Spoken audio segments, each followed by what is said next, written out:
énormément ce matin au travers de sa parole. Amen. Soyez vraiment et abondamment bénis. On va tous s'élever. On va lire la Bible. Dans Genèse chapitre 1.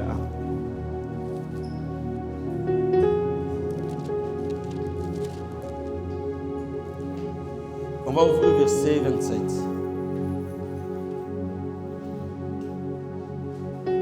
Genèse 1, 27 et verset 28.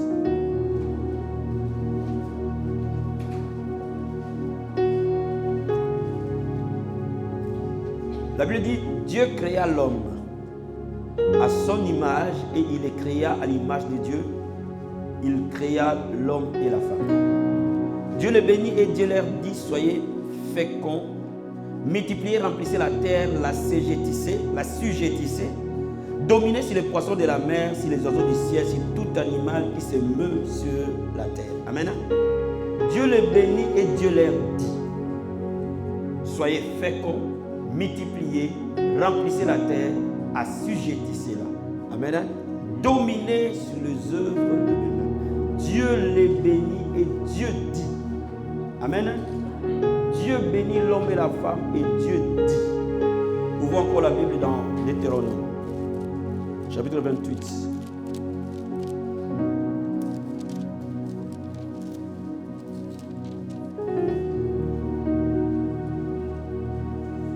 Je vais prendre le verset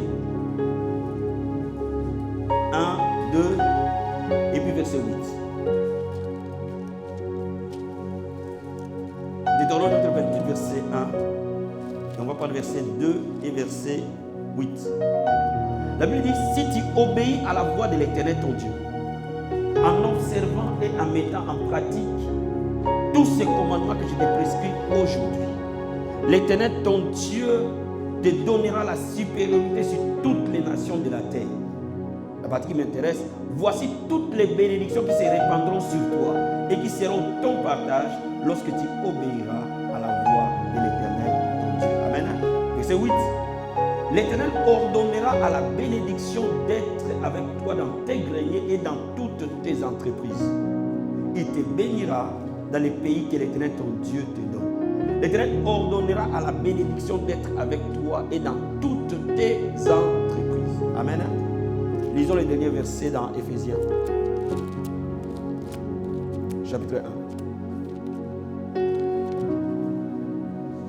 Si toutes les clips marchent, on peut fermer les portes derrière. Il n'y a pas de l'air choqué. Éphésiens chapitre 1.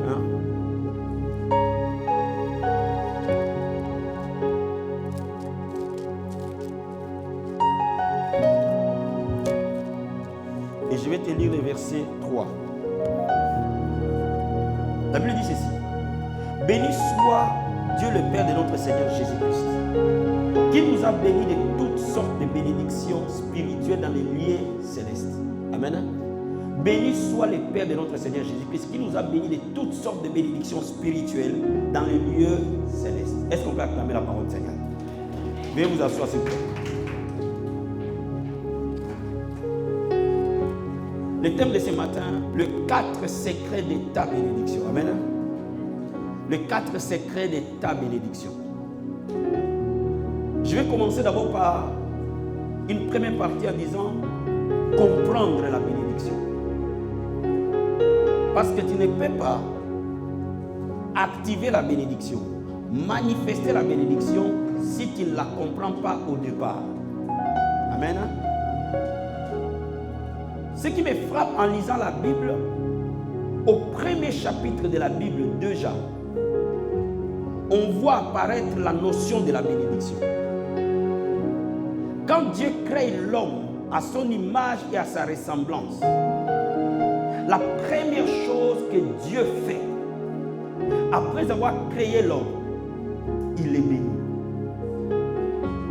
La toute première chose, la toute première action, la prémisse de Dieu sur la terre était une action de bénédiction. Dieu commence d'abord à bénir l'homme qu'il a créé. Pour quel but?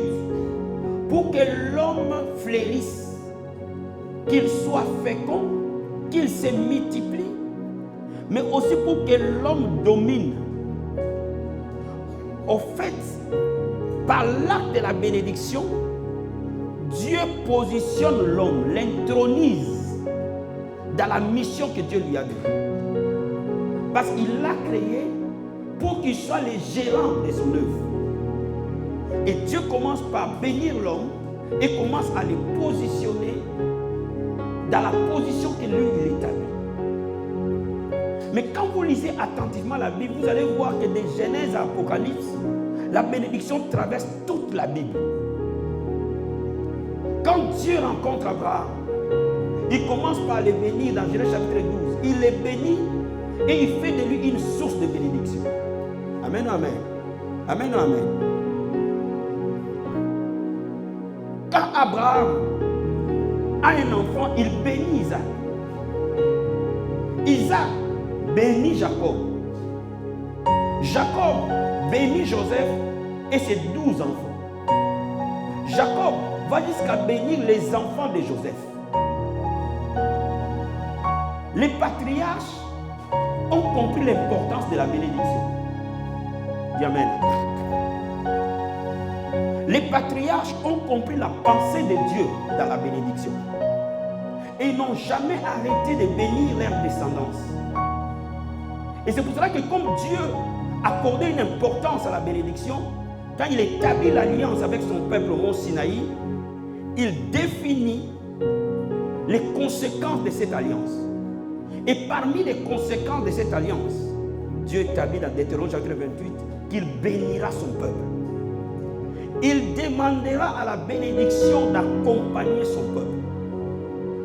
Et là, je commence déjà à voir que dans la pensée de Dieu, la bénédiction n'est plus matérielle, n'est plus un bien, mais la bénédiction est un esprit, est une présence. Parce qu'il dit, la bénédiction vous accompagnera. Ici, c'est là où Dieu introduit la notion de la présence de Dieu sur son peuple. Il dit, ma bénédiction vous accompagnera et vous donnera la supériorité partout où vous allez aller.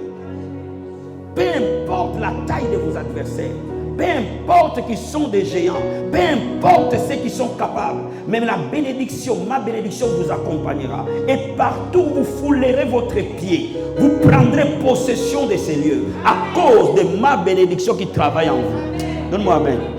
Donne-moi amen. Donne-moi amen. Donc Dieu commence à leur expliquer que la bénédiction, ce n'est pas les billets de banque. La bénédiction, ce n'est pas le nombre de bétail. La bénédiction, ce n'est pas la taille de l'armée. La bénédiction, ce n'est pas les chars. La bénédiction est ma présence au milieu de mon peuple. Et ma présence produira un certain fait, certains changements, certaines circonstances que personne ne peut nier. Dis amen. Dis amen. Et c'est pour ça que Dieu, parce qu'il tenait à cela, quand il établit des sacrificateurs, il leur donne 3 missions aux sacrificateurs. Quand il établit en Israël les sacrificateurs, la première mission du sacrificateur, c'était de s'occuper du sacerdoce, de s'occuper du tabernacle, de faire des sacrifices pour Dieu, pour l'adorer. La deuxième mission du sacrificateur était d'enseigner la loi et les commandements au peuple. Mais la troisième mission du sacrificateur était de bénir le peuple de la part de l'Éternel. Dis amen. Dis amen. Dis amen. Dieu délègue la notion de la bénédiction à l'homme qu'il établit dans les sacerdoces. Il dit, toi, parce que tu es dans mon sacerdoce, ton travail sera de bénir ce peuple. Ton travail sera de parler à ce peuple de ma part, afin qu'il soit béni. Frères et sœurs, la bénédiction est un avantage de l'alliance. La bénédiction est une conséquence céleste. La bénédiction n'est pas le nombre de billets que tu as en banque. Si tu compares la bénédiction avec le nombre de billets que tu as en banque, tu as tout fauté. La bénédiction, ce n'est pas la voiture avec laquelle tu roules. La bénédiction, ce n'est pas la maison où tu dors. La bénédiction, ce n'est pas le lit où tu te couches. mais la bénédiction et la présence de Dieu qui va t'accompagner comme sa colonne de nuée les jours et sa colonne de feu la nuit. Dis Amen. Dis Amen. Dis Amen. Mais quand tu regardes bien, quand cette présence t'accompagne, frère, il y a des effets. Il y a de la manifestation. Alléluia. La première manifestation, Dieu bénira le travail de tes mains. Il les multipliera. La deuxième, Dieu bénira le fruit de tes entrailles. Cela veut dire que si tu as un enfant que tu mets au monde, cet enfant sera consacré à Dieu de le ventre de sa mère. Cet enfant va être dans la lumière de Dieu, va marcher dans la grâce de Dieu, va marcher dans la bénédiction de Dieu. La bénédiction de l'Éternel te protégera contre les maladies et les infirmités, frère.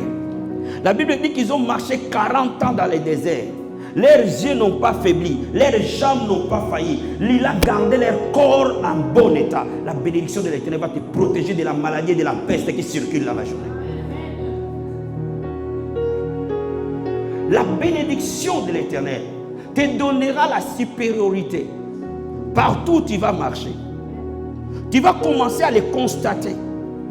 Que quelle que soit la bataille où tu entres, je vais dire à quelqu'un ce matin, quand Dieu te bénira, si tu rentres dans une bataille, Dieu prendra ta position et te défendra de tes adversaires.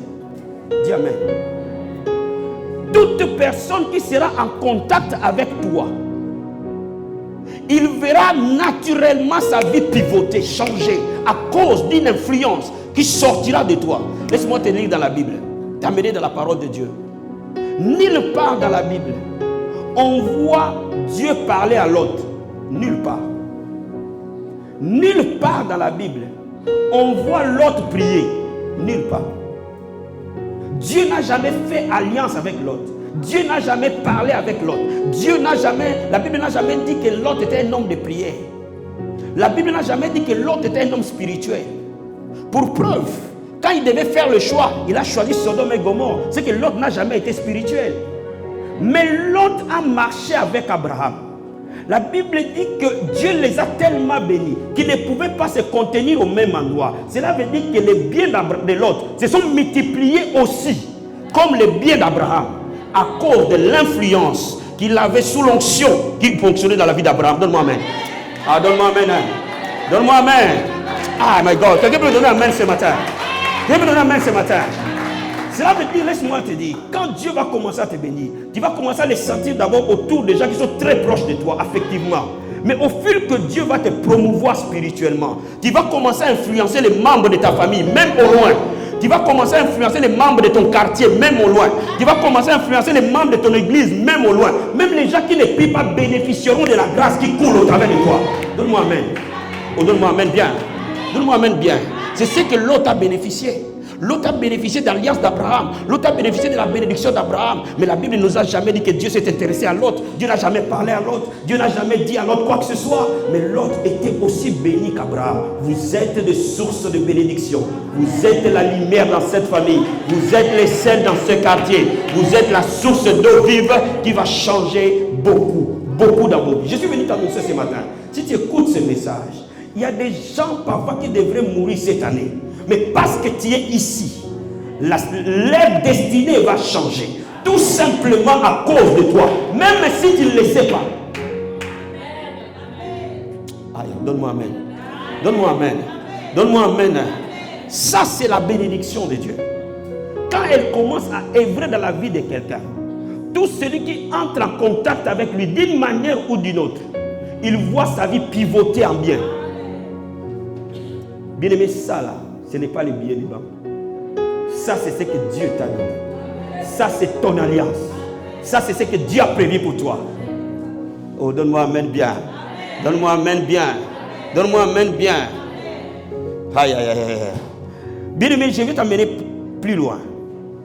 Dieu a donné aux sacrificateurs la mission de bénir. Cela veut dire que les sacrificateurs ne devaient jamais maudire. Parce que sa bouche était ointe. il devait bénir les gens continuellement. Or, la Bible nous dit ceci, que Jésus-Christ est le souverain sacrificateur, selon l'ordre de Melchisédek. Cela veut dire qu'aujourd'hui, le sacerdoce est centré dans la personne du Christ. Amen. C'est pour cela que dans Éphésiens chapitre 1, verset 3, la Bible met Jésus dans son rôle de sacrificateur.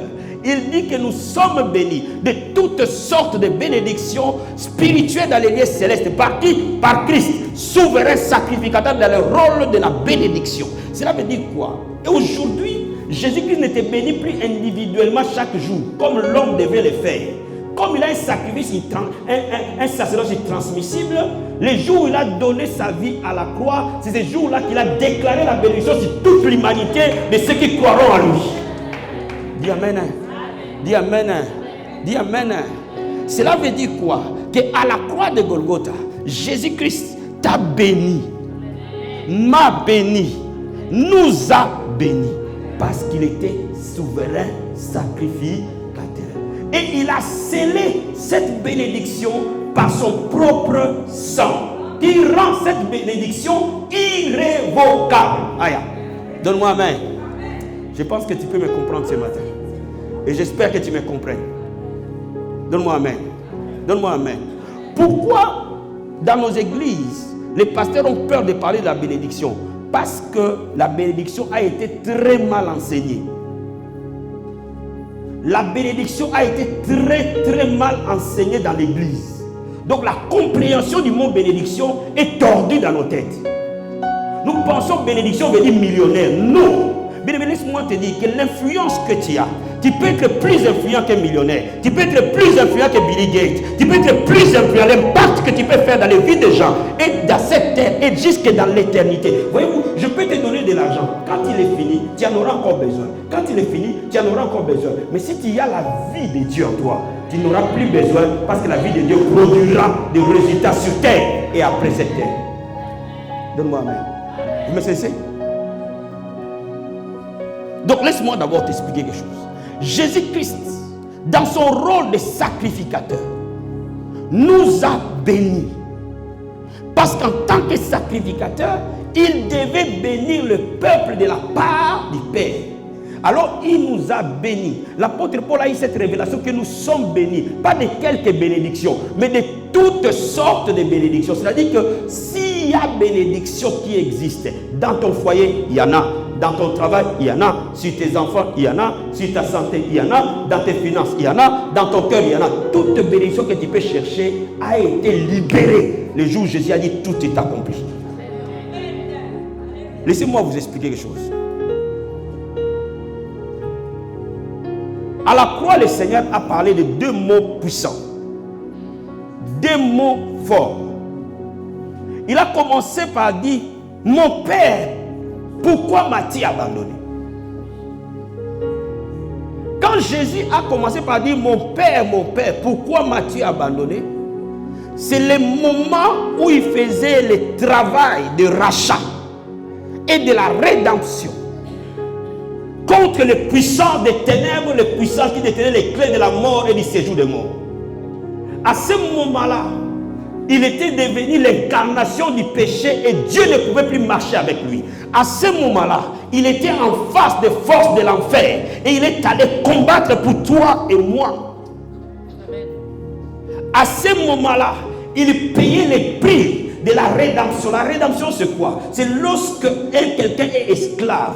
Pour qu'on les libère de l'esclavage, on doit payer une rançon. Il devait payer la rançon pour qu'il y ait échange. Et quand la rançon était payée, quand il savait que le travail est fait par rapport au diable, quand il savait qu'il a déjà combattu le diable, quand il savait que le combat est déjà gagné, il devait faire le même travail par rapport à Dieu. Cela veut dire quoi? Qu'à la croix, Jésus a réglé le problème du diable, mais il n'a pas réglé que le problème du diable. Il a réglé le problème de Dieu lui-même. Il a présenté à Dieu un peuple. Il a présenté à Dieu des fils et des filles qu'il a adoptés dans sa famille. Et il a dit, je te présente ces enfants. Seigneur, je les bénis maintenant en ton nom. Et à ce moment-là, il a dit, tout est accompli. Aïe, aïe, aïe, dis-moi amen. Dis-moi amen. Dis-moi amen. Je vais dire à quelqu'un ce matin, quand il a dit tout est accompli, les positions de l'homme ont changé. Il est revenu dans l'alliance du premier Adam, où Dieu a dit, soyez féconds, multipliez et dominez. Dominer veut dire régner. Régner veut dire imposer une volonté. Laisse-moi t'expliquer. Tu es béni quand tu obliges tes adversaires à te plier à ta volonté. Si tu possèdes un travail, tes adversaires de ce travail-là suivront la volonté qui est dans ton cœur. Règne sur tes ennemis, c'est la bénédiction de Dieu. C'est pour ça que Jésus-Christ continue, l'apôtre Paul continue à nous donner la révélation en disant que il a été maudit pour que nous soyons bénis, que nous bénéficions de la bénédiction d'Abraham. Laisse-moi maintenant t'annoncer quelque chose de très bien, que toi et moi, quel que soit là où nous sommes, quels que soient nos échecs, quelle que soit la manière que nous souffrons, quel que soit là où nous dormons, quel que soit ce que nous faisons, nous sommes bénis de Dieu.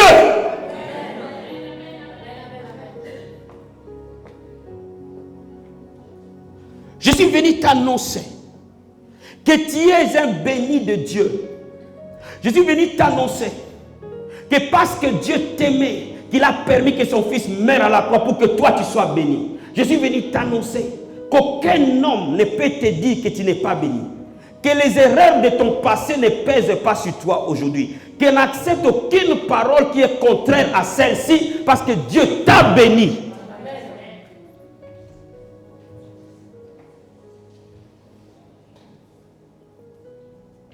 Maintenant, la question qui se pose, pourquoi ma vie ne change pas et pourtant je suis béni?